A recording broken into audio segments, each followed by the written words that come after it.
Like, it's easy I think for a lot of people who faced the struggle of being a Mexican American, it's easy for them to belittle any mental struggles because you didn't think I struggled working a dead end job, making no money, living in a shitty neighborhood, barely having enough money, then like maybe losing it because somebody either broke into my car and I had to pay for it. Or I just didn't know because of a language barrier. I parked in the wrong place. I got this ticket. I think people belittle the mental health struggle because they see so much physical struggle that they're like, mental struggle, it's invisible. It's nothing. It might as well be made up.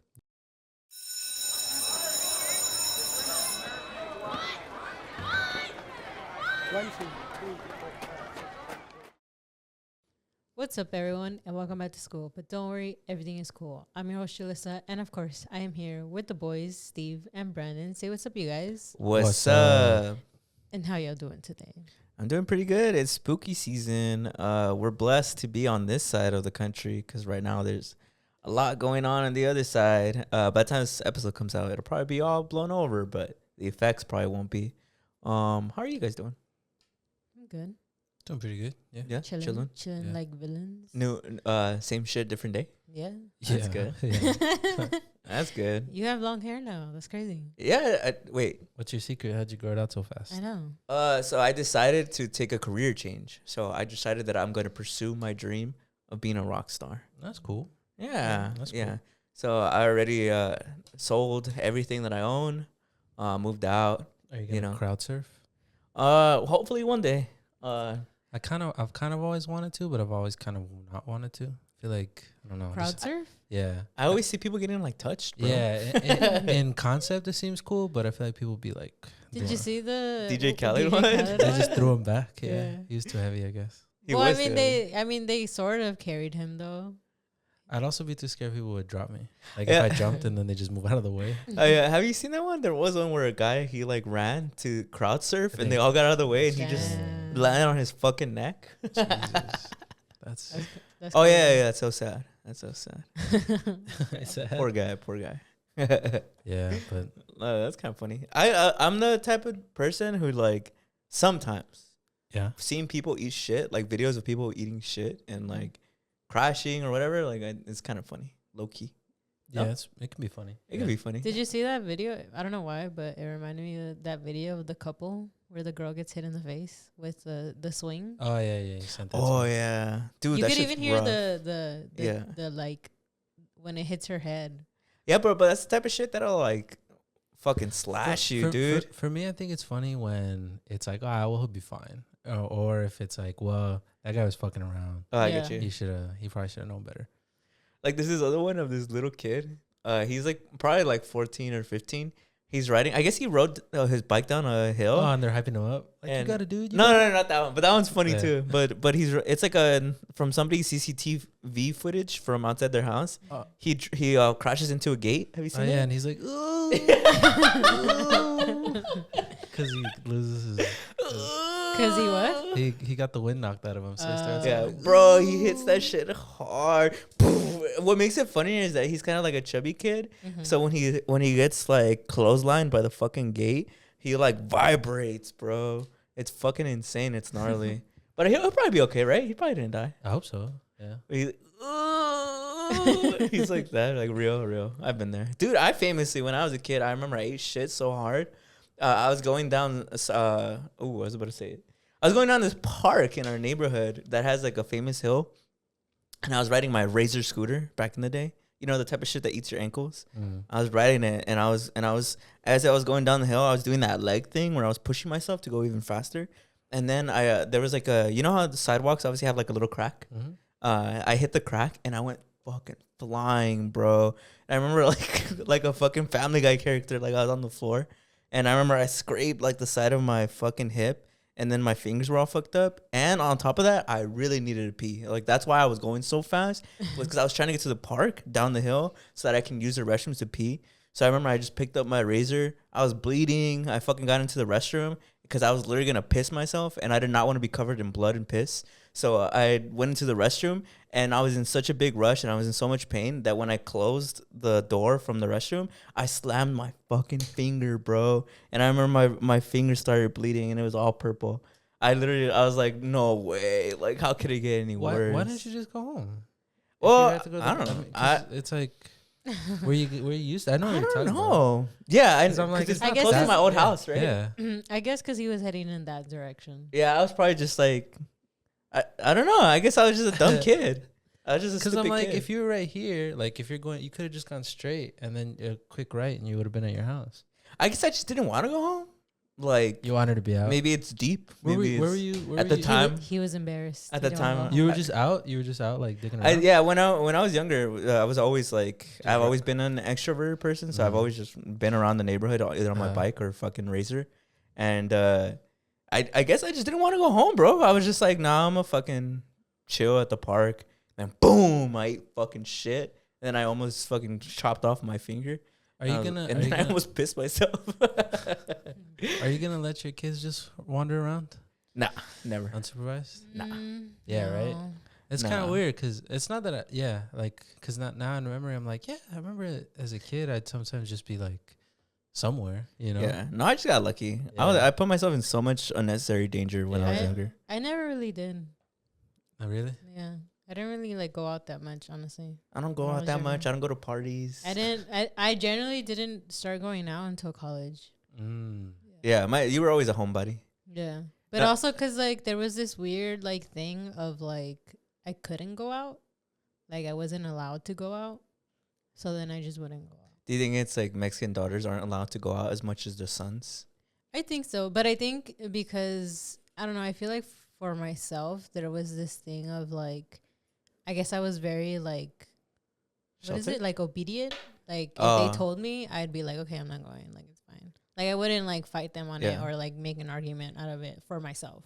But were Like, you happy I with generally wouldn't like defend myself of like, no, I should because like, you know, I also want to have my fun. that? But were you okay with that, or did you not like that?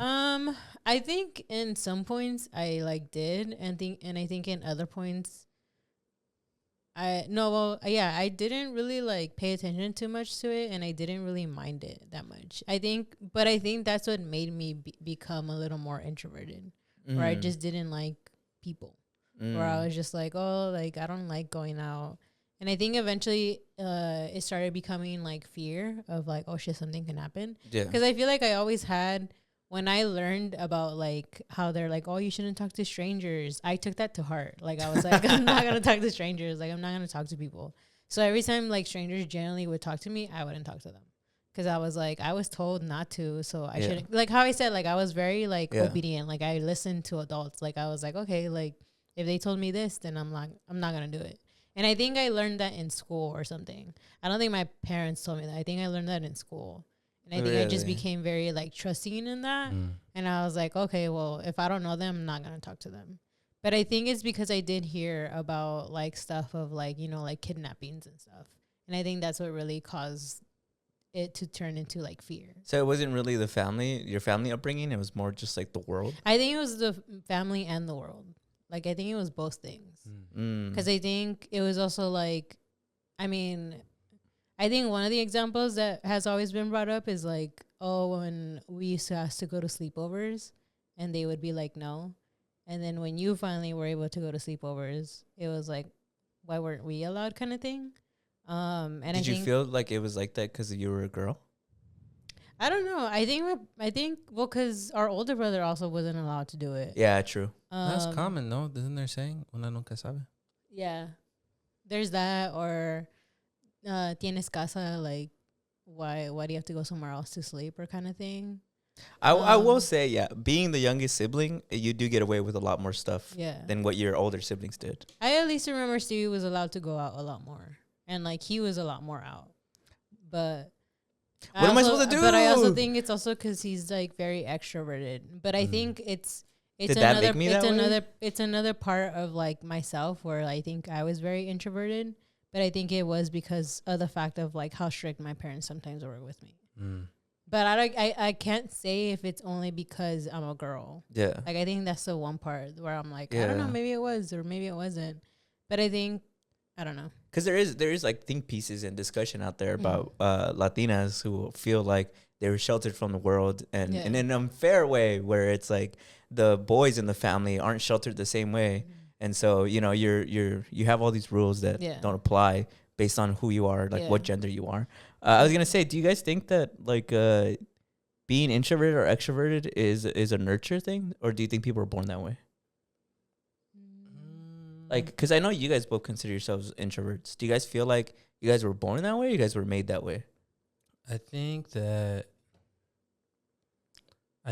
a degree you're born to like enjoy it. Like, I think some people are born like having the knack of like wanting to be social, where other people are just interested or born kind of more interested in things that don't involve social things. But I think where like your like upbringing comes into play is how you interact with that. Like, I think if you're an introvert, I think your upbringing can give you a healthy relationship with it. Because I think I'm an introvert, but I think as a kid, for some reason, people just don't accept that. Like, you know, like people just are like, bro, just talk. Like, no, you go do that. You order shit. And I think for me, there's a way that I think you interact with it where it's like, well, that makes him uncomfortable. He doesn't like that. So I'm not going to force him to do it. But being forced to do it made me just resent it even more. So I never really developed, I think, a healthy relationship with it.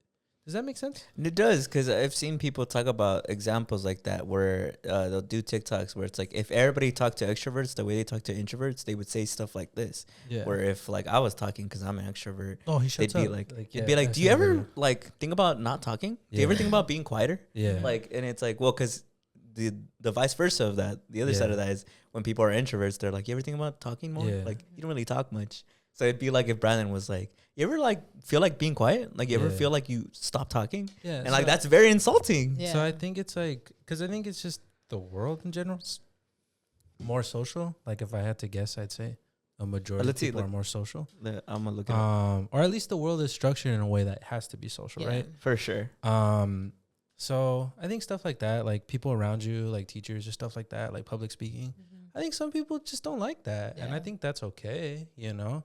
But I think there's always this air of like, there's something a little wrong with you. Like, why are you being that way? Like, Mhm. why don't you talk or why don't you do this? Yeah. And so I think in a way, it starts to make you feel forced. Mm-hmm. And I think feeling forced to do something is never good, because then you just kind of start to resent it.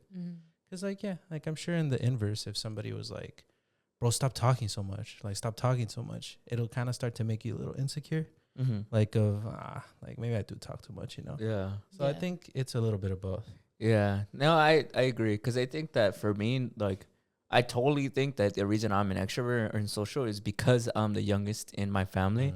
And so I naturally had a lot of people to talk to. But like Julie and Valentin, they not only had the age gap, they didn't have like a little or as many siblings as I do. Just quantitatively, I had more people to talk to. Yeah. Like I just did. Like, so I became more social because when I would go home, you know, I'd have people to talk to. And then I have what's it called? Single kids.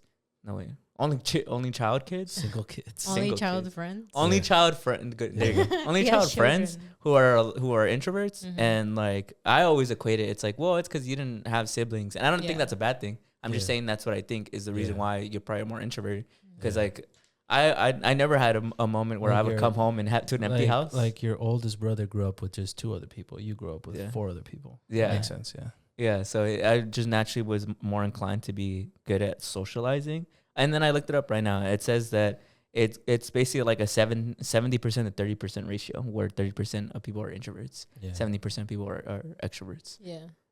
So yeah, it looks like introverts are a minority group. You're Mhm. marginalized people, bro. Yeah. I mean, that makes sense. I mean, I consider myself on the what do they call the middle class, the upper middle class? I call myself the upper extroverted class, where I think I'm very extroverted. I really Yeah. enjoy people's company. Mhm. But what's weird is that I also really enjoy introverts. Like a lot of my friend group are introverts, because I think I'm such a yapper. So I think if I had other yappers, we just like talk over each other. Because Yeah. that happened when I was younger. I had yapper friends. We'd never get anywhere in a fucking convo. We'd just be talking over each other. Someone has to be the listener. Literally, yeah. Yeah. But going into our first topic, I don't how do I relate this? You see how there's a mix of introverts and extroverts? Well, in the way they mix together is the same way that Hot air, water cold and air, yeah, some shit, mix yeah. together to create a hurricane. Bruh. Yo, shout out shout out to everybody on the East Coast. I hope you guys are doing okay. I know this episode drops a week from when we're Yeah. recording. Hurricane Milton just barely passed last night as of our recording. I hope you guys are all cool. I heard that 1.5 million people are without power. I think that's insane, and I guess I wanted to bring it up on the pod because I think what piques my interest is the meteorologist literally like fucking bawling. Have you seen the video? Yeah, where he gets emotional about it. Yeah. I want to laugh just because like the fact that people are not taking it seriously or haven't been taking it seriously or didn't take it seriously based on whenever you watch this Yeah. is hilarious because it's literally like the Don't Look Up movie Mhm. where you have these scientists pleading and begging to do something about climate change and everybody's just fucking like Doesn't yeah give a yeah shit. yeah. But that clip is so crazy to me because it's like if you lived in Florida and you were scared of the hurricane and you just go on TV and you see this meteorologist fucking crying, I think that's such an insane visual. Yeah. That this the clip where he's like he takes off his glasses and he's like, sorry, it's horrible. It's terrible. I'm like, damn, that's crazy, bro. He's literally begging for you guys to listen. Yeah. Do you guys feel any blame? Do I feel any blame? Yeah, any personal blame? No. You don't think so? You don't think we as a collective should feel blame? No. I think it's mostly the government and companies who do this, who don't listen. Yeah. I think, yeah. Well, because I'm like, there's people out there who generally don't believe in climate change. And like, I don't know. I also think it's crazy because what it made me think about is that crazy statement that the government controls the weather. And I think that's crazy to like also say that. Yeah. Where I'm just like, what? Like how What doesn't make sense? what in your mind generally makes you think that that's a possibility? Like, I don't know. I just think that's such a crazy like statement to make. Well, people have thought that for a really, really long time. Mhm. That the government has a weather machine. Have you heard about it? Yeah. You don't think it's true? Not at all. Why not? Well, because I think it comes from because there's things that they can do, right? It's called cloud seeding, where they can make it rain. Mm-hmm. I think people take that and they're like, see, it's evidence that they can cause a hurricane, but they can't. Yeah. I don't know. I think it's sad. It's like, I think it's sad that people more are arguing over like whether the scientists are right or not. Yeah. Like it's like you would think people would argue about what to do with what the scientists are telling you. Like the scientists say like, hey, we got to fix climate change or it's game over. Mm-hmm. And everybody would be arguing about how we do that. But instead it's more like, nah, they're wrong. They just don't know. Yeah. And who does? Me you know? who didn't have an education Yeah. know what's right. Yeah. I went to church, so I know. It doesn't say this in the Bible. I don't. What's with Jesus catching the stray, bro? Well, because they think that that's a huge thing about why people don't believe climate change. Candace Owens, she always goes on podcasts talking about What's the correlation there? that they say that stuff like climate change is supposed to like make you feel small, that people are insignificant and helpless and drive you away from God. Because if you believe in God, then you aren't small. You're the son of, a higher power.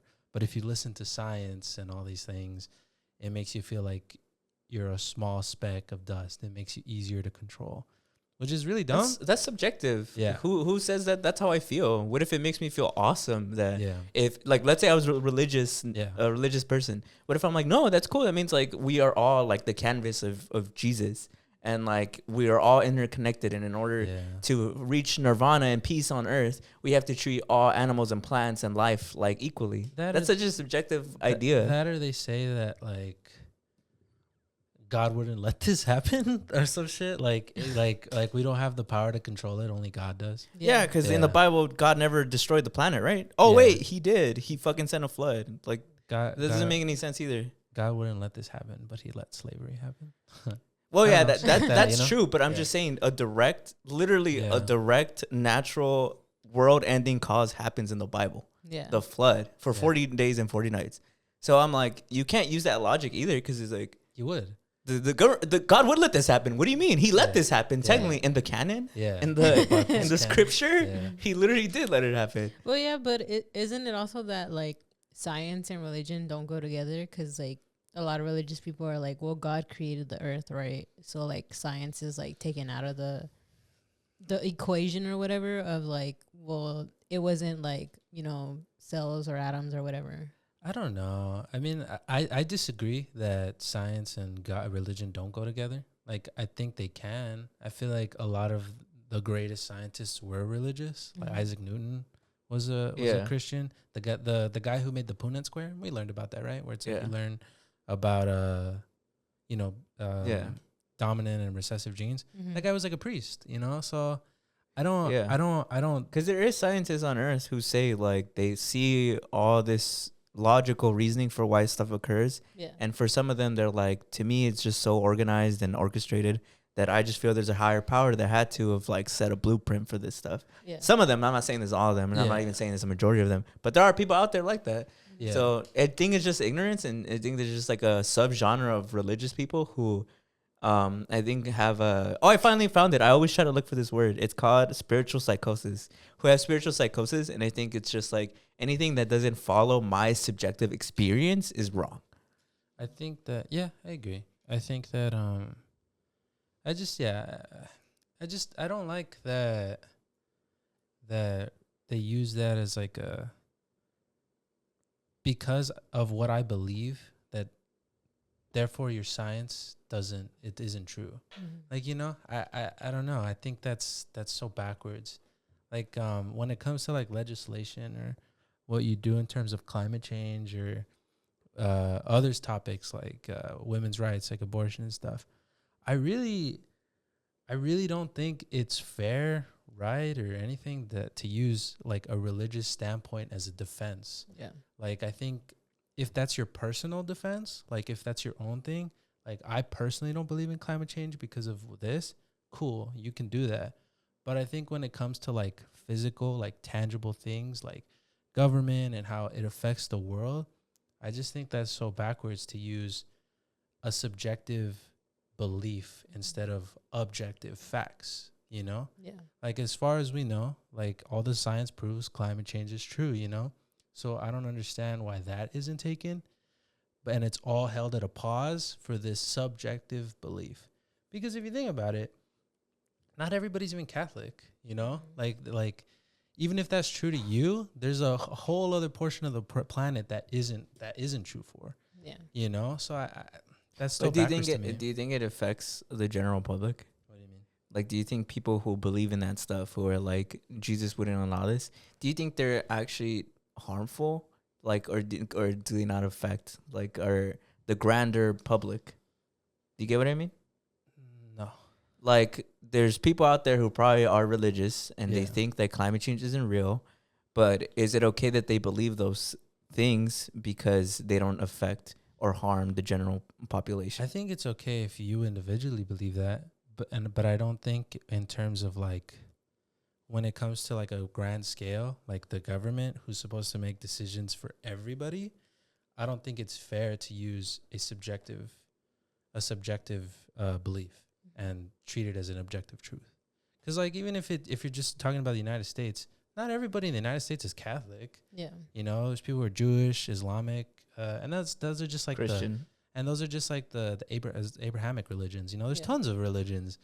So I think to use that as like as the objective truth is really weird and like backwards. But who do you think is using that as the objective truth? Do you think the government is actually using that? Mm-hmm. You think so? Yeah, I Why? think so. What do you mean? Why do you think? What do you think that? What do you? What makes you connect that the government does this because of religious reasons? I don't think they're doing it because of religious reasons, but I think they use religious reasons to to back their decision making. You know, I think it's easier to visualize with other things like abortion, right? Like, oh well, what is life? The sanctity of life. All of those arguments pretty much stem from like a religious standpoint, you know, Yeah. or like gay marriage, right? Marriage is between a man and a woman. There's no there's no science about marriage. There's no science about the science about marriage is that people aren't even supposed to be what do you call it when it's Premarital sex. no, the science behind people is that they're not even they don't mate for life like most animals. That's more like a social thing, you know. I just think that they use that because I don't know, a big portion of the population believes it, so it's easier to just do it. You know, I think they I get you. Yeah, it's like, well, I didn't do this. The population voted for it. You know. So you don't think the conspiracy theorists are onto something, that the government is using a weather machine? I think they got infiltrated by like the CIA. What do you mean? I think I don't know. I'm disappointed in conspiracy theorists. Why? Because I think conspiracy theorists used to talk about things that were like Epstein Island or 9/11 was an inside job, but now They're washed? yeah, they talk about mostly like religious things. I feel like that's so weird to me. Like there's real life conspiracy theories like that are right in front of them. The government I think wants to see you stupid and dumb so that it can control you, which is why there's never any funding in education. I think that's a real conspiracy. That's like a real thing with tangible evidence. But I feel like it's weird that they shifted to like this hyper religious standpoint of like the earth is flat and God actually created the earth and the scientists are lying, you know? It's a psyop, bro. It's all just Yeah. the CIA infiltrated conspiracies. I think it's just weird that they switched to this religious standpoint.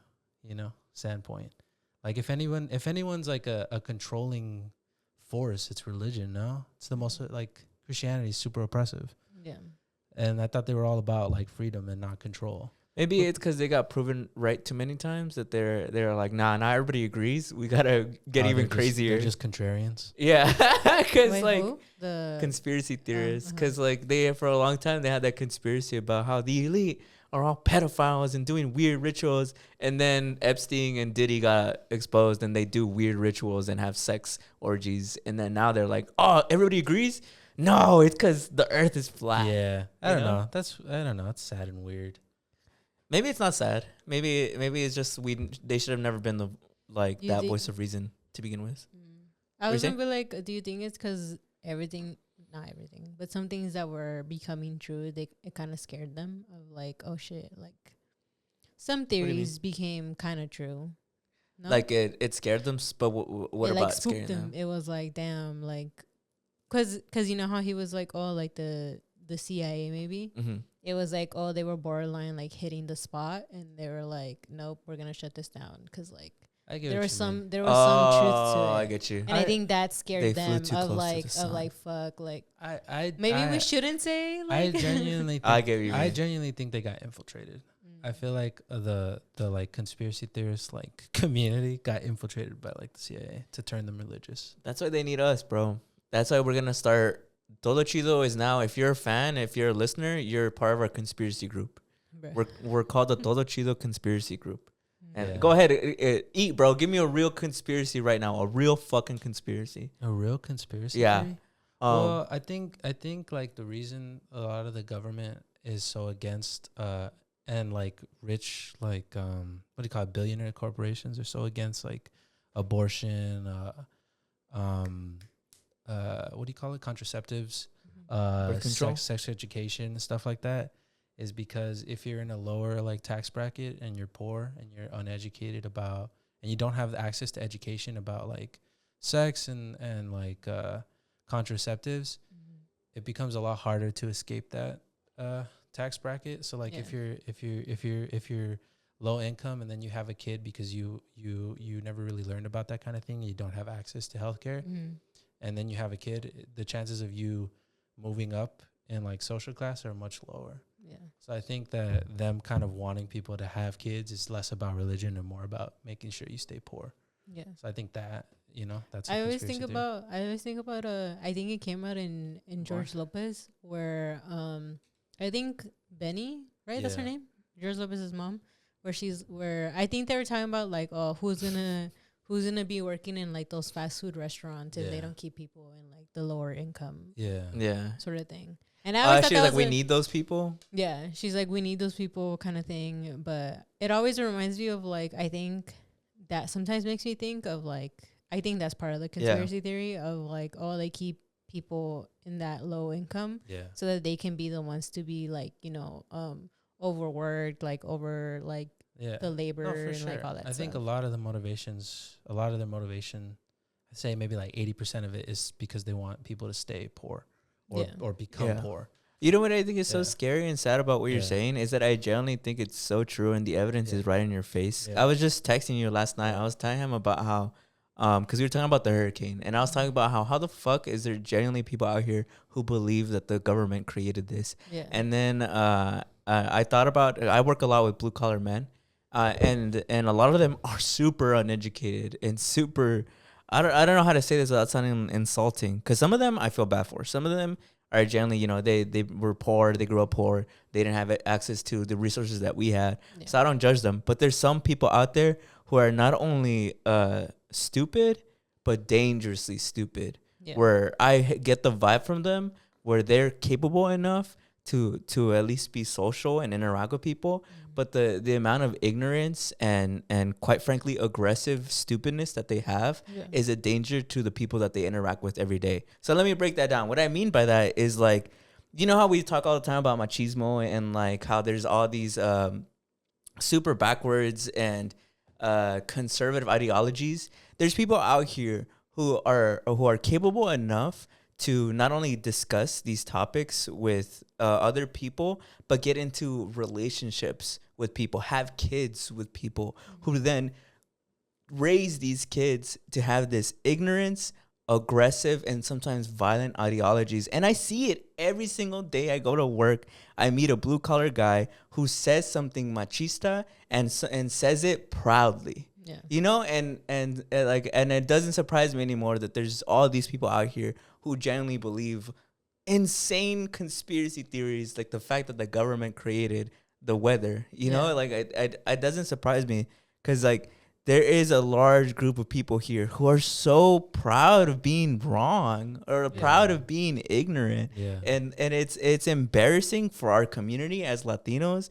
It's embarrassing as a Mexican American, because we're the same. And like a lot of the things that you believe with, the only thing you're doing is perpetuating harm towards our community. Like it's so frustrating, bro. Cause like talking to them and like they'll go on this rant, bro. I'm telling you, it's so often they'll go on a rant like about like the government, or about how our generation's lazy, or about how like their son or their daughter is trying to do this and that, and they're so spiteful and hateful. And it's so insane to me, because like sorry, I lost my train of thought. It's just insane to me, like that these people are out here like just thinking that they're so right, like just thinking that they're completely right in the way that they think. And like it doesn't matter if I get into an argument with them or try to educate them, because you can't help somebody that doesn't want to be helped. Well, I think that's why I always like, it's not so much that, like, I don't know if you guys saw this, but in Oklahoma, there's this guy who I think proposed or is fighting to supply public schools with like 55,000 Bibles, public schools, you know? And I think for me, like, the biggest problem is not so much that I really give that much of a shit about like what people believe in the privacy of their own homes. Like, knock yourself out, I don't care. But I think for me, it's like, that's the conspiracy, you know? Like, I think that the government takes advantage of people's spiritual beliefs to get away with a lot of like wrong things, to get away with taking away your rights, to get away with not holding corporations accountable when they fill the air with like forever chemicals.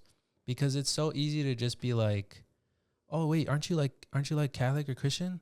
Like, it says this in the Bible, like that's why we're doing it, you know? And I think that's why, obviously, the reason for them putting those Bibles in public schools is not because that fucking politician is some big, like, he's just He's so a- spiritual. He's Like a if he faith. like if he was a based real man. politician who read the Constitution, right? He'd see that that's very unconstitutional to force a religious, like that's part of the founding of America, is they hated a religious oppression, right? So I think to me it's stuff like that I'm like, that's the real conspiracy that's right in front of you. Yeah. Like they're trying to take advantage of things that are so visceral, because like some people and I admire this, like some people will die for their beliefs or their religious, and that's cool. Like, you know, I think if you believe something and like you're willing to put your life on the line, or, you know, forever, that's cool, whatever. But I think that they're taking advantage of that. You know, that's why I think they want to indoctrinate people into this Christian faith. That's why they're all like, oh, well, the Bible says this, that's why we can't pass like anything about abortion. Well, the Bible doesn't even acknowledge climate change. That's why I can't support you know, holding this company that actually pays my wages responsible for dumping all this CO2 in the air, you know? And that's why I'm kind of, I know it sounds funny, but I'm disappointed in a lot of like the people who are like, oh, like I'm so woke, like I see the Matrix and shit. Like I'm just like, no, you don't, bro. Like you're the one who's part of it the most. Yeah. Like, you know. I also think it's crazy that even within our government there is starting to be like that whole like religion and stuff. And because I'm like, I always felt like, I remember learning that it was always the separation of church and state. Yeah. And I think it's crazy that the same, or at least in my, I guess, realm of things, it always just seems that the people who are in, you know, in political power are also very religious, and they try to tie in, you know, like God and stuff.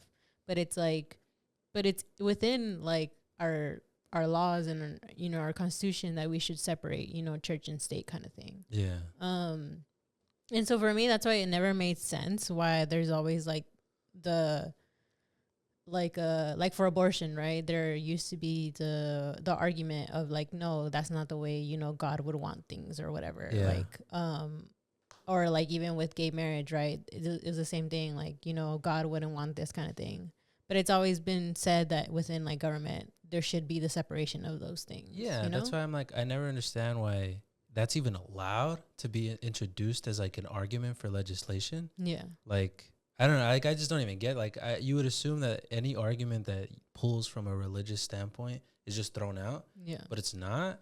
And then to go even further to prove that these people don't actually give a shit about like religion or spirituality or like talking about God or what God may think is whenever they do this, nobody's ever like, well, the Christian Bible says this, and it's also mentioned in the Quran or in the Torah. Like, nobody brings up any other religion other than Christianity.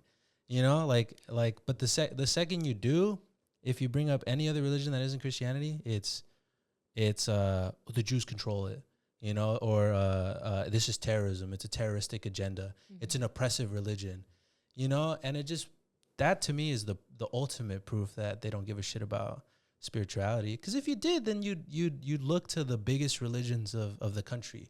Oh, these people, in this book it states this. This is their interpretation. Or in that book it states this. Like, this is their interpretation. Maybe we can find some common truth, you know, to be respectful. But they don't. The only one that they care about is the Christian Bible. Yeah. Which to me is like, well, that's... Because that's that American identity, bro. Yeah. That's that American staple. Is Jesus American? What do you mean? Is Jesus, like, he wasn't born in the Americas? No. Oh, he was born in Bethlehem, where the Palestinian war is going on. He was born so he's Palestinian. Yeah. Yeah. Which is also ironic because 5 billion to fucking Israel, you know. But yeah, you guys give a shit about I kept seeing tweets. The only reason I mention it is because I guess there was a post that somebody posted. I don't remember where I saw it. Yeah. But basically, you know how they have their what do you call those? Not like the scarf looking hijab. Is that what they're called? I don't know. No, they're called something. But the specific like Palestinian like ones, I forget what they're called. Sheiks. I don't remember what they're called anymore right now, but I guess they tied one around like a cross. Oh, I guess people were like mad about it, and then they're like, but Jesus was like Palestinian. He's from there. Bethlehem is in Palestine. Yeah, like where Jesus was born. Yeah. You know, so that's the Holy Land. Well, I think it's just that I think Americans associate Jesus with America. Jesus walked from Montana to to But Florida. that's what I'm saying. Florida, Like, I just yeah. think it's crazy that there's like in like that weird thing of like Christianity, right? And there's, I don't know, do they believe in Jesus? I don't know, but in like the Catholic Oh, I get realm, you. right? I guess I'll talk about the Catholic realm since I know a little more. Like, you know, there's Jesus and all these things, but it's like they really try to make him seem like this all-time thing, but like he's All-time not thing? from like he's not from the Americas or whatever, or Yeah. like here specifically. Like, I feel like sometimes they make it seem like he's white, Yeah. you know? Well, when the depictions are always white, right? Yeah. Well, it's because not to be a nerd, but like the explanation is that Jesus is supposed to be a reflection of the people. So if you're white or black or Mexican, right, you have white, black, or Mexican Jesus. I mean, it's the same thing with us. Have you ever been? I'm sure you've seen it, Julie. You know how they have the little baby Jesuses? Mm-hmm. You know how they have, if you go to Mexico, they have like little brown skin Jesus. Well, like, he was from the Middle East, so Yeah, he's yeah. brown skin. but it's obviously like brown because like Mexicans Yeah. will resonate with that Yeah. more, you know? But So I don't know. I feel like having Jesus be like blonde hair, blue eyes is kind of weird. it you is know? weird. Yeah. Well, Yeah. it's like it's not even giving. It is white supremacy, right? Yeah. It's like the only if God is real, he has to be white. But that's why I bring all this up is because I'm like, I don't know. That to me is the conspiracy, but nobody's ever like, I don't know. It's okay. Our fans and our listeners will believe it. Maybe. I They'll hope believe so. it harder. I hope so. Julie, what did you bring? Or Brandon, do you have another topic? Yeah. Well, yeah. I wanted to talk about mental health. Today's World Mental Health Day, I believe. And so I think it's important for people to talk about mental health because I think that's how we tackle the stigma, is normalize it, make it I don't know, more palatable to talk about.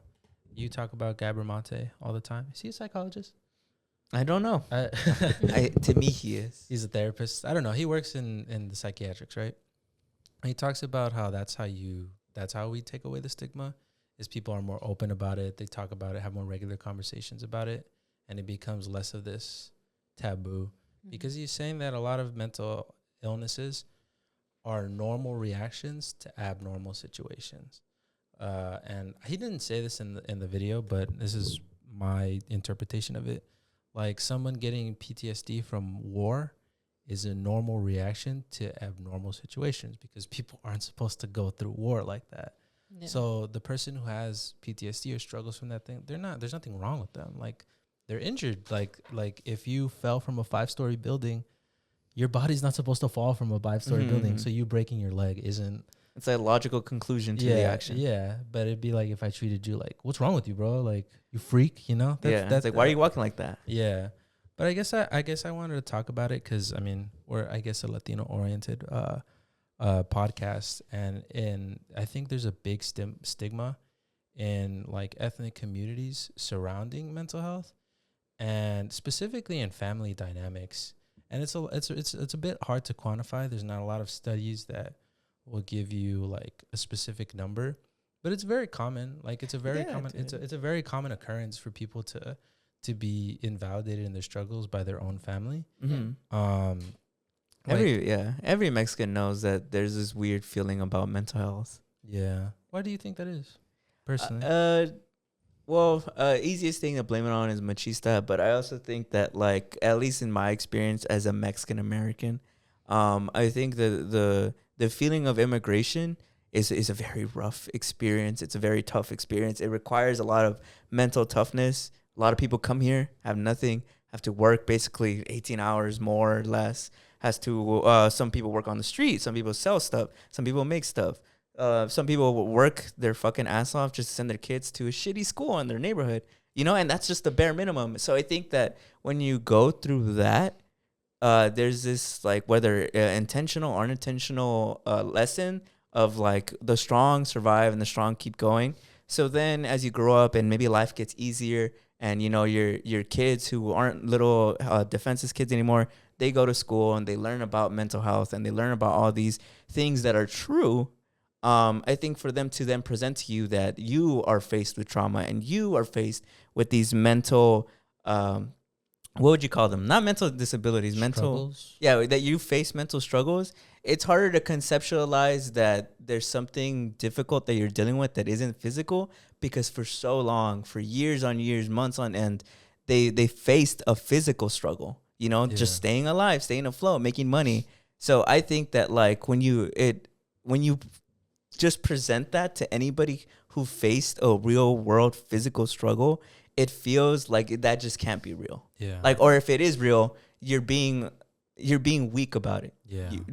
You didn't think I had, like, you know, it's easy I think for a lot of people who faced the struggle of being a Mexican American, it's easy for them to belittle any mental struggles, because you didn't think I struggled working a dead end job, making no money, living in a shitty neighborhood, you know, barely having enough money, then like maybe losing it because somebody either broke into my car and I had to pay for it, or I just didn't know because of a language barrier. I parked in the wrong place. I got this ticket. You know, I think people belittle the mental health struggle because they see so much physical struggle that they're like, mental struggle, it's invisible, it's nothing. It might as well be made up. Yeah. I think that's, if I had to give my take. I don't know, Jude, what do you think?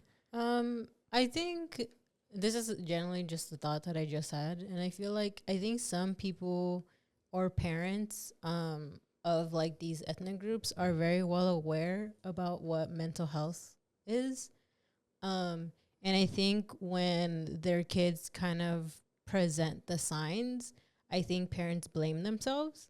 And I think they're very well aware that people struggle with mental health issues, but I think they try to neglect it to be like, oh, it's not my fault. Like, I didn't do that. Because I think like also, you're blaming me? No, because I feel like you kind of learn that mental health comes from trauma. Yeah. And I think a lot of parents are aware that, or a lot of people might be semi-aware that that's where it comes from. And so I feel like some parents try not to take the blame, or like not saying that every parent is like traumatizes their kid, but I think they don't want to feel at fault that they kind of maybe possibly caused this to their kid. Yeah. And I think that's one side of it, where I think some parents are very much like, oh, like, I think my kid's depressed because I probably did something to them. Yeah. And I think that for them, like, is just like a thing that they criticize themselves for. Yeah. It feels like a personal attack. I think that's just one side of it. I think you're I'm right, not though. saying that that's like everybody or like, because again, like, not a lot of people are very educated on, you know, like mental health and mental illnesses and stuff. But I sort of feel that once parents sometimes kind of realize sometimes a little bit of the cause of like it's trauma, I think some of them try to say like, oh, it's not real, to kind of tell themselves like, oh, I'm not the reason that my child is like this. Yeah. Like, but I think that's just completely like one side of it. And that was just one thought that I had. And the only reason I had that, it was because I kept thinking about, I think one time during the pandemic, I think I was really like going through it because I had post-grad depression and I had like pandemic depression or whatever it's called. And I remember my mom noticed something, and she like told me, she was like, oh, like, she's like, you better not be depressed. Like, she's like, she basically just said like, oh, you better not be like depressed, or you better not have depression kind of thing.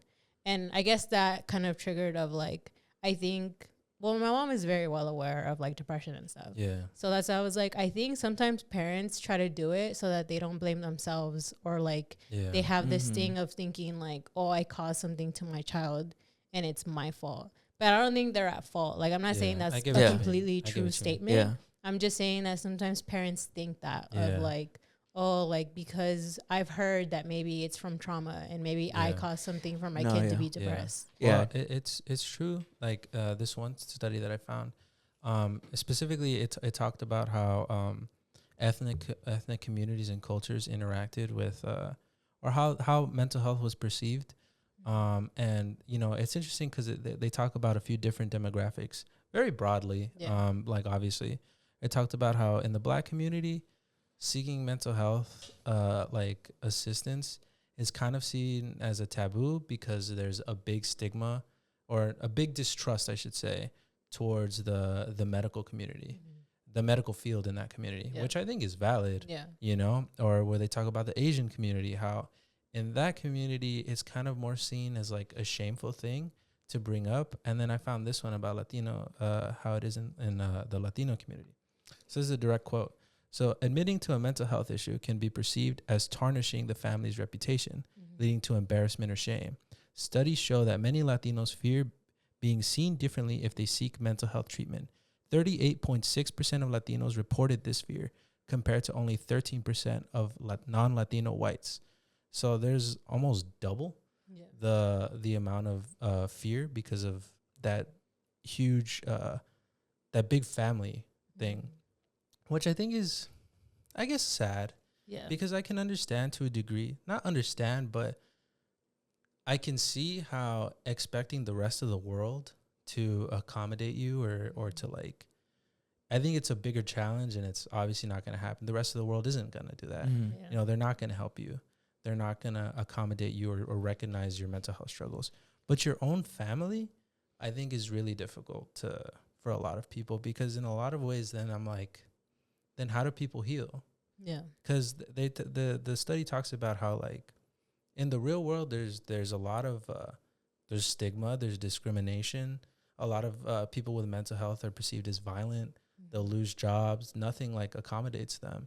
You know, actually, the study talks about the movie The Joker that came out. The first one, yeah, and how it said that there was a bit of a rise in people kind of feeling apprehensive about seeking mental health assistance, because I think a lot of people have this idea of like, oh, like maybe I'm violent, like maybe there's something wrong with me, like maybe I'm sick, and then people who aren't struggling with that do see them that way. Yeah. Like there's these portrayals like where it's like, oh, this mentally unwell person, they're unhinged, they're violent, they're scary, you know. So it talks a lot about that. So I think it's, like I said, the world is one thing, but your own family is insane to me. You know, because, like, these people are screwed then. Like, people are screwed. Like, how are you going to heal? How are you going to get better? And, like, you think about with a lot of, like, mental health struggles, like depression, there's social seclusion. Like, people will kind of keep to themselves. I don't know. It just kind of seems like your family's kind of abandoning you, if that's the approach you take. Like, just figure that shit out, you know? But I think when it comes to these kinds of things, you need support more than ever. So it's sad to see to me. Yeah, no, you're 100% right. I think it's like, because the life of someone who is, you know, from a cultural background, Latino background or Mexican, a lot of people are first generation. I think you're taught strength, or you're at least they want to teach you strength, but they don't teach you that strength. It takes strength to be weak. You know, it takes strength to talk about mental health, and it takes strength to talk about the things that affected you as a kid and you grew up and you reflect. You know, I think that like that you spend so much time building up your physical strength that you never build up that mental strength. And so I think like for a lot of people in our community, it becomes it becomes so difficult to ever open up, because you feel as though that's somehow gonna tear down your physical strength, or you feel as though like it's gonna somehow like make you come off like so weak, and when you're weak, the world's gonna step all over you, and you're gonna not progress, not be successful, and it sucks, man. It really does suck, because like people suffer from it, and people suffer in ways they're not even aware of. Yeah, Like go ahead. No, I was gonna say I feel like a lot of it also comes from, if I'm speaking a little more of what I've learned about, you know, going to Mexico and coming here a lot. And being from here and going to Mexico, is that I know a lot of it has to do with, you know, like your social class, right?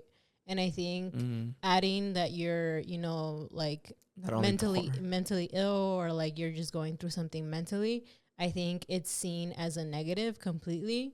And I think I agree to the statement of like, I think they start to see like, how does that affect the family legacy, right? Because a lot of it is always like, oh, like, ¿qué va a decir la gente? Like, what are people going to be saying about you if, like, they find out that you have depression and, like, all these things?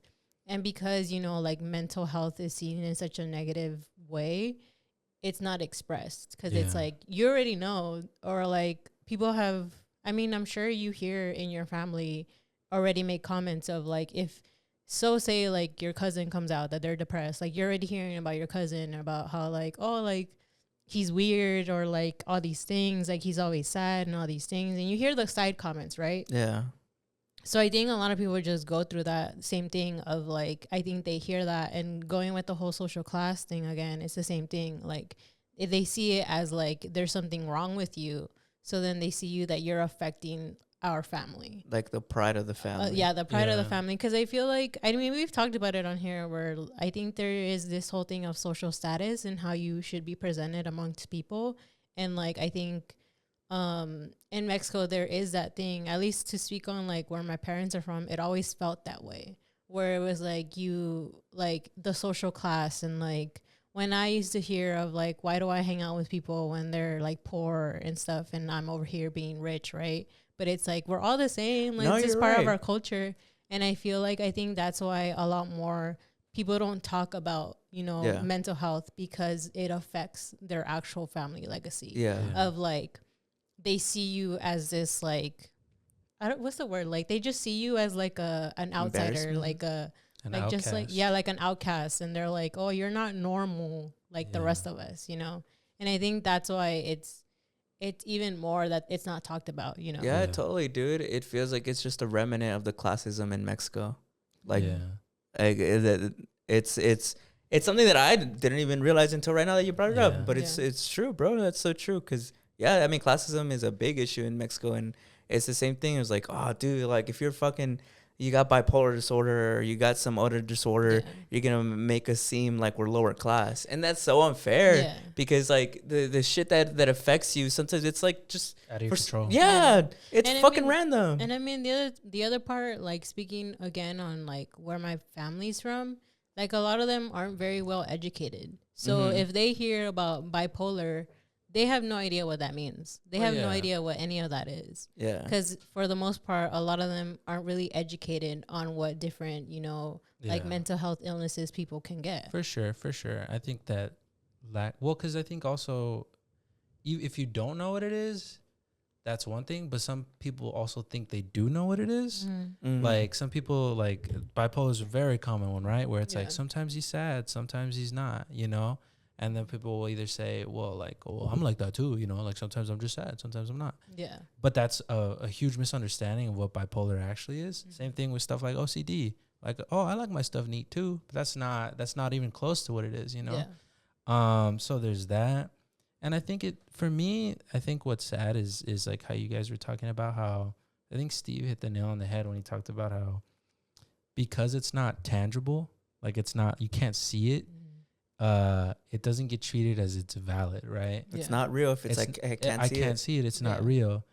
And I think how you were saying, I think maybe some people think that if they don't react to it or if they toughen you up, so to speak, it'll kind of resolve itself or go away. Yeah. Like as if talking about it or engaging with it gives it power, you know, some sort of thing. That's not true. In fact, there's studies that show that parents who invalidate their kids' mental health struggles make it worse. It not only make it worse, but it's linked in some studies to a higher chance of that child doing self-harm on themselves, you know? So if anything, it makes it far worse. Yeah. And to me, I'm just like, well, it's not going to go away, like whatever you do, you know? And I think there's also that a lot of people will say like, oh, what do you have to be sad about? You think I didn't struggle? Yeah. You know? I also don't get that. Like, why would you want to see your kid struggling?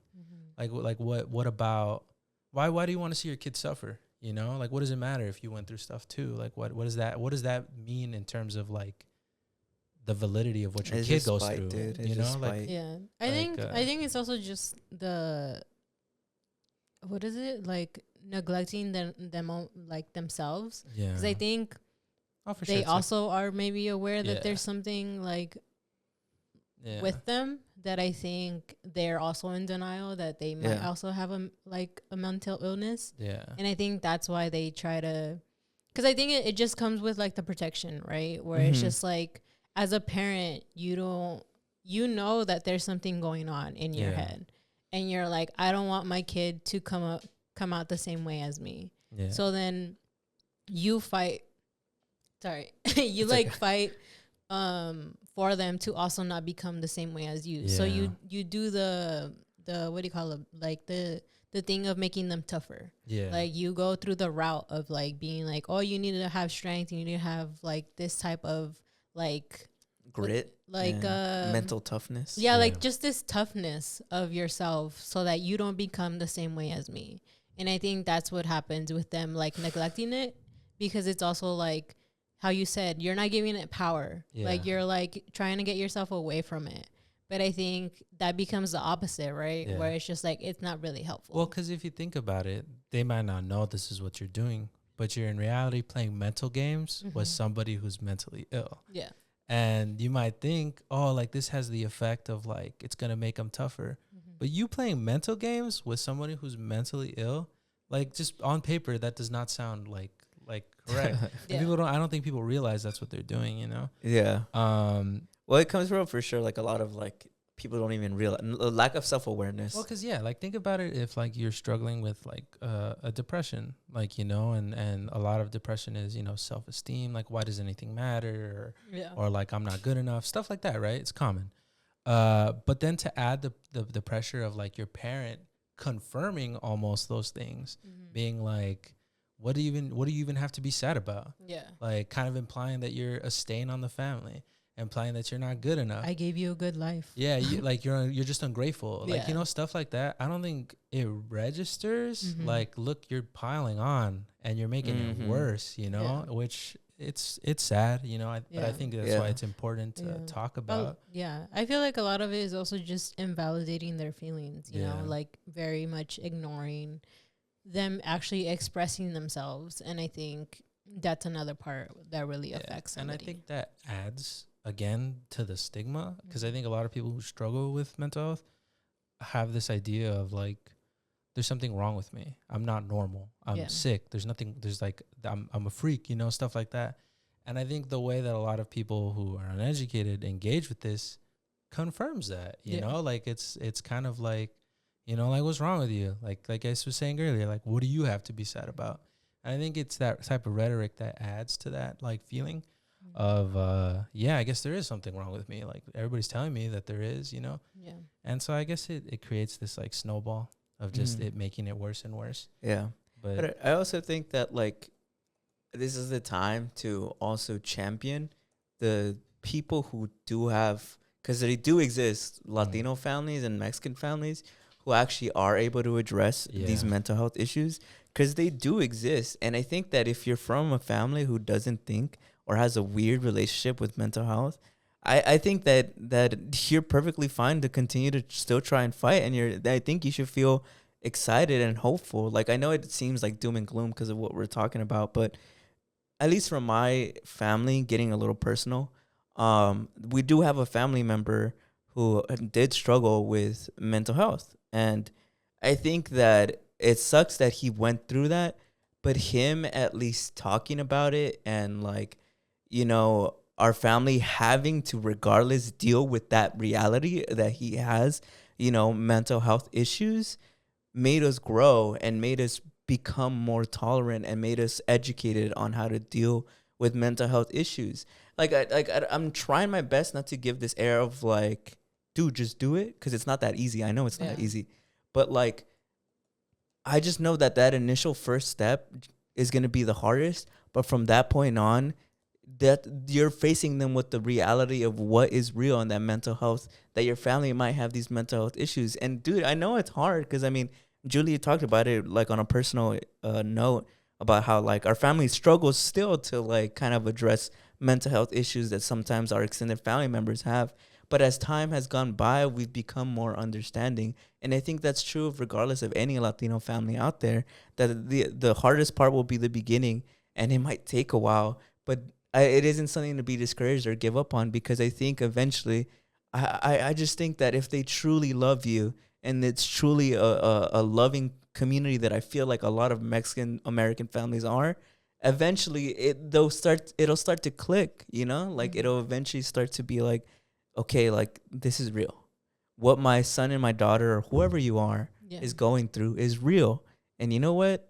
Maybe there's something that I still need to address in me, You know, you could be that gateway. And I don't know how to give it this tone of like, I'm not trying to make it sound like a fucking Disney movie. You know, I'm not saying like you're gonna tell your parents they're gonna be like, oh my god, yes, son, like Full House, Yeah. and then hug and everything's all good, because it's not that. I know the reality isn't that optimistic, but I'm just from using my real world experience. I remember the beginning of when our family member was struggling to now, and yeah, it's not fucking perfect, but oh my god, if it wasn't for that event, as horrendous as it was, I don't think we would have had the progress to really understand mental illness. Yeah. You know what I'm talking about, right, Julie? Because I feel like it, in a way, it helped.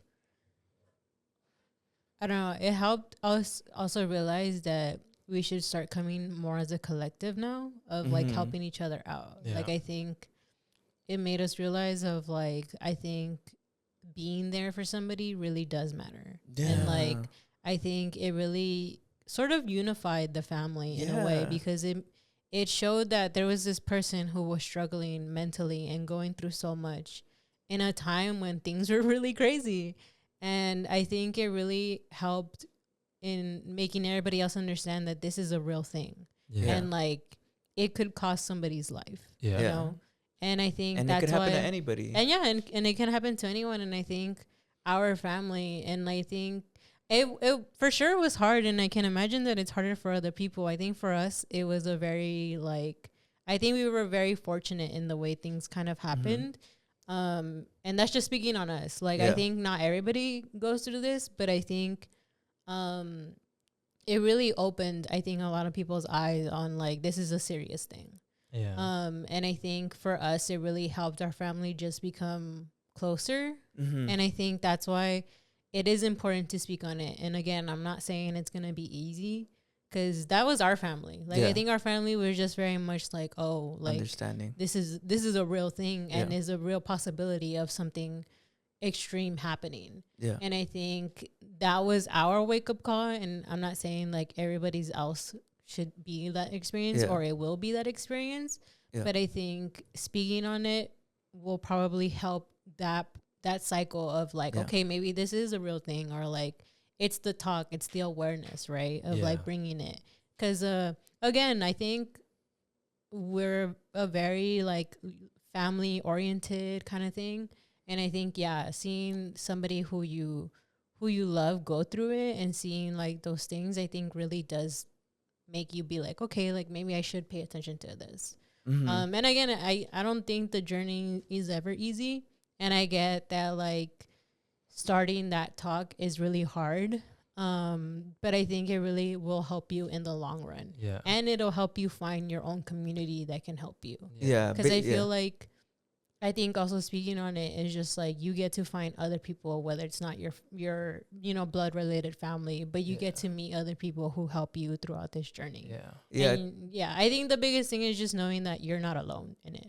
Yeah. For sure, because I totally agree. I think like if you want a real world example, when it happened to our family, we didn't become separated. It didn't create a distance. We grew closer together, because it made us really like address the demons in our family. Yeah. Like so if you it's gonna be hard regardless, but if it worked out for one of us, it could work out for all of us. Like that's just the way it is. Like we're, like you said, we're a very family oriented community, and like I know it'll be hard, and I'm not trying to invalidate anybody out there who might have a harder journey, but all I'm saying is that if you're afraid that this is somehow going to tear your family apart, there's one Mexican family out here, when we addressed it, it brought us closer together, you know? And like, it's like, it's really, really getting me, just cause like, I do like, that's like, it's real shit, you know? Yeah. Real shit. Like, yeah. And I guess for me, when I talk about this, I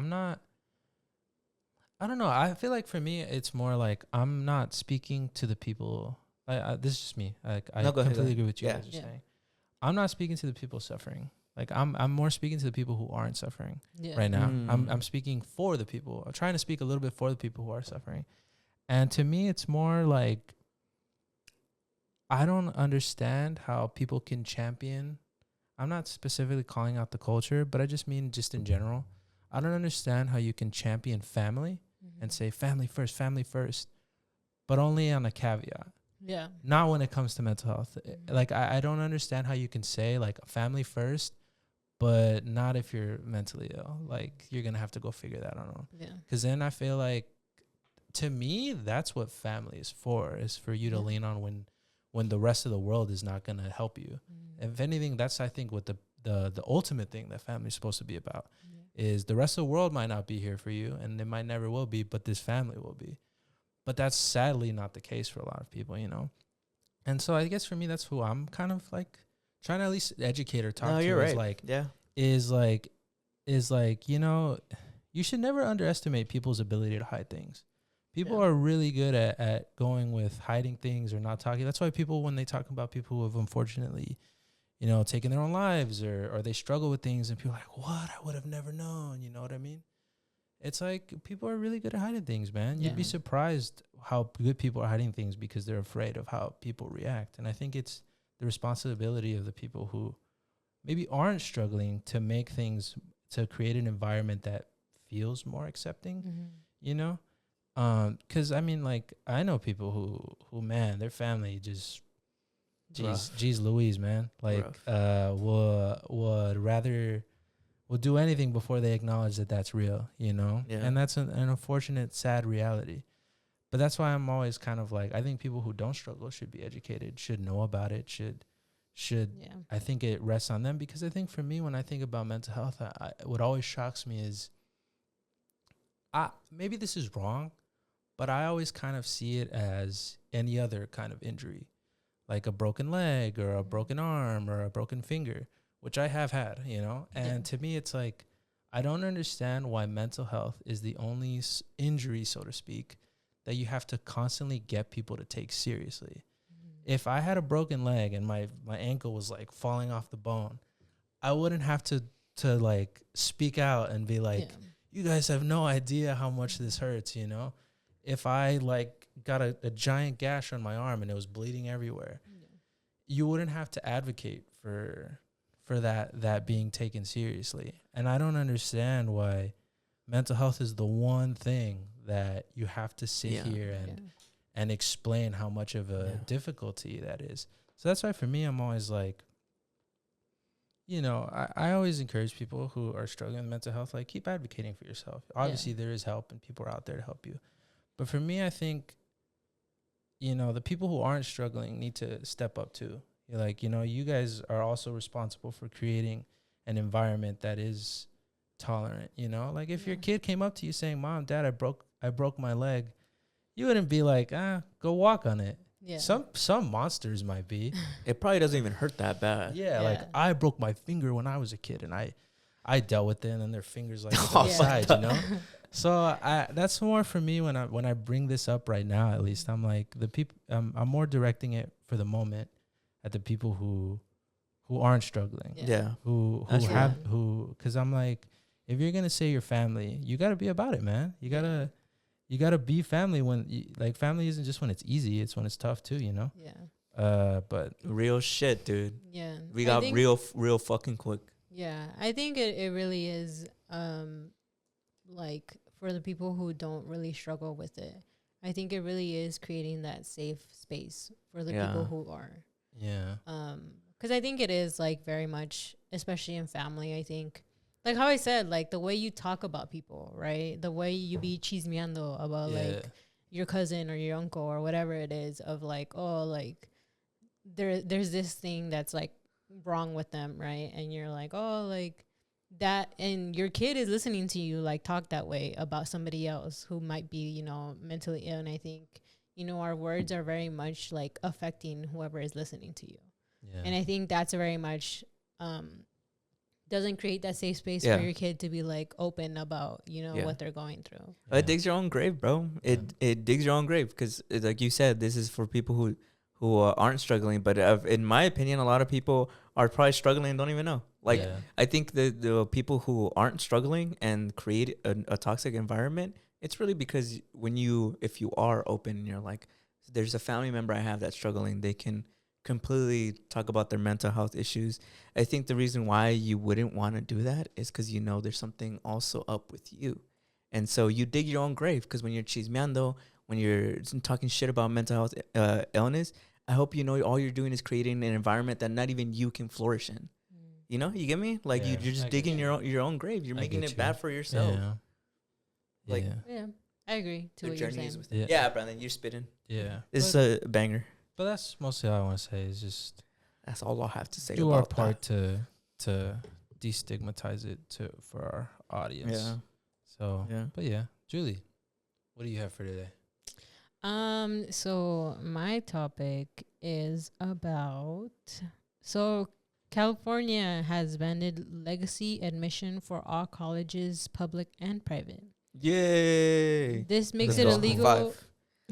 This makes it illegal to consider an applicant's relationship to alumni or donors during the admission process. I think that's dope. You guys wouldn't have done that for yourselves? Like, let's say 10 years from now you were a rich millionaire. Would you have tried to get your kids into a school, or would you rather they earned it? I'd rather they earn it. What would if your kid's dumb? I feel like that then I'm taking a spot from a Wait, kid. who what deserves did it, you right? say? What was your I question? said, what if like 10 years from now you're like rich as fuck and like you wouldn't want your kid to go to you wouldn't rig it so your kid goes into a good school if your kid is dumb? Would I rig it? Yeah. Let's say your kid's dumb in this scenario. He's dumb, but like, Or she. is it like he acts dumb? Like, I think she's like, or I he's- would say he acts dumb because he's probably like not. he thinks he's cool acting dumb. He's on Like, some Jake Paul, Logan Paul shit where they grew up really spoiled because you're rich and they ended up being really dumb. They still love you. They still love you, and they try to do everything right by you, but they're kind of a troubled kid. I feel like if they're a troubled kid, it's my fault. So you wouldn't want to get them. You would just think you'd make it worse if you got them in there. But it wouldn't be your way of redeeming yourself. Like, I'm sorry, I made you this troubled kid. It seems kind of like I'm making it worse. Well, that's true. That's true. I just think that's go ahead. No, because I was gonna be like, well, if they're doing this like purposely, like they're like all being like a dumb kid, I don't think they deserve to go to college or give them money to go off to college because then that's a waste of my money. Yeah. At least that was what I thought. Yeah, no, you're right. I'm just trying to put you, I guess, in the seat of what I imagine these celebrities are, because I think these celebrities do that because they feel guilty, because I think they feel it's not even just because I want my kid to go to a good school, so I'm gonna rig it. I think it's that a lot of these celebrities neglect their kids, and so they don't have the fucking grades to get into these good schools. So they're like, you know what? Maybe I'll redeem myself. I'll be a good parent if I get them into a good school. It's like, no, the good parenting starts when they're little kids. I think that's a cool law, though. I feel like they take away spots from people who are really deserving to go there, work really hard to get in there. I agree. You know? I agree. Yeah. Because didn't USC do that? Mm-hmm. They used to do that, right? I mean, that's what Lori Loughlin. Yeah, she like went to jail for that or Yeah. something. Well, because they would pay For like 3 months. Well, they told wasn't it that their kid like she faked that they were an athlete or something? I thought she like paid admissions to put her like thing at the front of the. I thought it was like she whatever like, it is, she cheated, went to jail basically. for it. Yeah, Yeah, she cheated. so for she only, did like, something. 3 months. Yeah. Yeah. But, She got a slap on the wrist. no, yeah, but that includes like basically like USC, Stanford. That's cool. It doesn't go into effect until next year in 2025. But that's a thing now. And I guess like people are saying that it came up because you know how there was the end of affirmative action. Yeah. Oh, I think even more it's like they wanted to ban it because they want everybody to, you know, Have an Be on opportunity. even playing to be field. able to like, you know, get, you know, Have an to go to opportunity, college yeah. and, you know, have those opportunities. So that's what Gavin Newsom said. So he said the California dream shouldn't be accessible to just a lucky few. So he wants to open the doors to higher education for that everybody can, you know, so the doors are open for higher education for everyone, you know, fairly. And so that's why they kind of created that to kind of, you know, a fair, you know, Even playing kind of field. thing. Yeah. Yeah. I get that. That's valid. So, yeah, there's that is going on. Yeah. I get it. If you're good, you deserved it, you're skilled, then yeah, go to fucking school where you feel like it's the most fair. Because I mean, yeah, the worst thing is feeling like you didn't get the spot and someone less deserving than you did. You know, it's like the worst feeling, and it happens every fucking day. Well, I guess because it's hard, right? Because a lot of the kids who are very much like trying to go to college, sometimes they can't go to these prestigious like schools 100%, because yeah. like, you know, their family isn't that well off. And I Yeah. think there is that sort of unfairness of like, because my parents are rich, I can go here because Mhm. I can afford it, right? But there's a lot of people who can't afford it. Yeah. Yeah. And It I feels like think- it closes the, Yeah. like it creates like kind of like this bubble of community Mhm. where like the only way I can get the best education is because my parents are rich. Yeah. So it's like these poor kids who are as Well, smart. How are they supposed to escape Yeah. poverty? Yeah. You know, how are they supposed to educate themselves? Yeah, I Yeah. don't think education should be. There should be a pay barrier to education. Like pay to win. yeah. Well, it's like I think it's becoming. I don't know if this is. Might have to fact check me, but with basketball, I know that a lot of like leagues are now becoming pay to play. So before it wasn't so much that you had to pay, but now Mhm. it's like, well, if you want to play on this team, you got to pay a whole lot of money. So it's kind of like, well, it's kind of unfair that you have to just basically be set already Yeah. to keep moving up. It's kind of Yeah. like to me, it feels like it's doing like that. in Yeah, terms of I think the NBA has recently is having like a growth of like nepo players. No, like a lot of them. Like this isn't even a diss at Bronny James because I know he's probably Yeah. the most famous one. yeah. But I think a lot of the leagues are full of like juniors, second generation, third generation Yeah. athletes, right? And people bring up like back in the 90s, 2000s, these guys came from the streets and they worked their fucking ass off to get here. Yeah. And now it's like about who their parent was that gets Yeah. them drafted. Like Yeah. I'm really not trying to diss Bronny because like I know people have beef with him. Like I just bring up like he's an example to an extent, Yeah. not like he's Yeah. blame it all on him, you know? But it's cool. It's cool though that they're getting rid of those legacy. Yeah, because he went admissions. to USC. It's cool that they're getting. Yeah, it's cool that Yeah. they're getting rid of that though. Yeah. But I feel like the next step is we need a free 4 years, Yeah. free public 4 years for people. Yeah. Well, That'd be sick. I also think it's. I'd probably go back to in- school. In one of the articles, they also talk about how like, I think people started noticing that a lot of people who graduate from high school started skipping college, and I think a lot of it has to do with, you know, what the current Is that true? thing that has happened with like, you know, the affirmative action and all those things. They said that the people who are skipping out on college are more specifically men, who are actually not going to college. Yikes. And so, you know, there's I think a lot of that of like there's just different factors that I think discourage people. And I think especially in this current era, I guess, of like, oh, I can, you know, make my own money and become my own boss kind of thing. I think that's very much of like people are like, oh, I don't need an education, you know, like I don't need to go to school to like have this like To make better life for myself. Yeah. Well, I you mean, know? I understand to a degree. You know, like it's a lot of money to go to college, man. Like Yeah. it's a lot of money to go to college. And a good college too. I mean, even like I remember in high school, like Cal States were more like the looked down upon or not like looked down upon, the but lower. no, more like that's the more affordable option. But Yeah. even now, what is it like 4K, 5K a semester?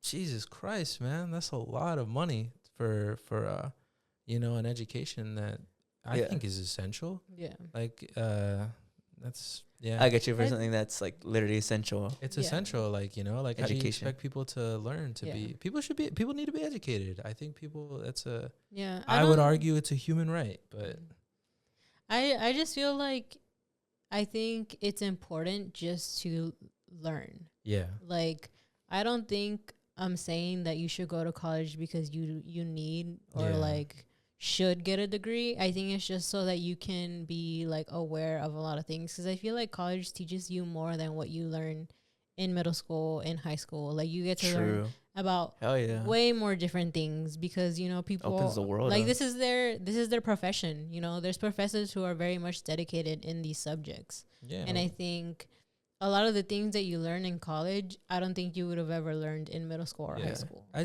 think I think it shouldn't be that. I think if you want an education, you should be able to get it without having to face Yeah. serious financial Yeah. like consequences. Like Yeah. I don't think it should. It's unfortunate that that's the reality. Yeah. That you have to be like, well, I really want this education, but man, I don't know if I'm ever going to be able to pay it off. Mhm. You know, I think that's unfortunate, because I Yeah. think there's nothing but positives Yeah. that come from a very educated society. I think if everybody educated, that would be really cool. Like, imagine all the scientists running around. You know, that would be really cool, man. But Like, yeah, no, you're right. I also think putting my conspiracy hat on, like, if you're someone who's out there and it's like, oh, I don't know about college. Like, what if it's not important? It's just a scam. I'm like, if it was a scam, why would these rich, well-educated, full of resources people even pay for their kids to go to the best colleges? You know, unless there was some value. Yeah. So don't be fooled, bro. There's like college is good for you. I also am curious as to if this is gonna affect them actually, like the alumni and the donors not donating money anymore. Probably. Because they're like, you know what, it's not gonna help my kid, so like, why do I have to donate or like 100%. give the school money? Probably. And I wonder how that's gonna affect the actual schools. I don't like, know. I mean, if that was 'Cause even then I'm- influencing your school, then you deserve to fucking not like to fucking be struggling. Yeah. Well, because I'm just like, could it affect the students who actually go? Because again, like, I for sure think that the next thing should be like having school be free, at least the first 4 years of undergrad. Like, I think people deserve, you know, their free education. But I think, you know, schools being schools, sometimes it always seems like they put the tuition up. for, How are like, they going to students. build their parking lots, though? That's I don't true. know. Well, I just feel like I'm just kidding. I'm just like, you know, like I'm thinking about that side too of it, of Yeah. like just doing the next steps to help Mhm. students be Yeah. able to afford school. Mm-hmm. Like, I get like that right now it's more of like the schools and their admissions. Yeah. But then now, what are you guys gonna do to continue to help students actually go to college? Hey, dude, you at know? least it's a start. You know, it's a No, step in the yeah. right direction. Yeah. Yeah. But I'm That's hoping good. that that's like their next That's the thing for them. consequence, yeah. Yeah, that's cool. That's Yeah. cool. And thanks for letting me know, Julie. But That's yeah, pretty cool. that's what's going on. And yeah, I feel like it's pretty cool. Yeah. I Is that agree. it? Is Yeah. that all you brought? Wow. Well, that looks like it's about done for this episode. Anybody Yeah. want to put in some last little tangents, some last little shout outs? I think I was going to give something a shout out, but I don't remember. So shout out to everybody out there who is listening right now, And wherever shout- you are. I love you. And shout out to our TODO CHIDO patrons. Shout out to Yoel, Jada Chicano, Eli Quintero, I Am Potato Tots, Stephen Carvajal, Angel Zamaron, We got a new Carla Corazon, paper. El Verdugo de Pasadena, and Yesenia G. Thank you so much for your patronage. Means a lot to us. If anybody out there ever wants to join the Patreon, the link is always in the description. We just dropped a new Patreon episode. Yeah. It's very spicy, I'd say. It's hot tea. You guys should check it out. It's a lot of Thank tea. you to everybody for watching. Don't snitch. We really hope you guys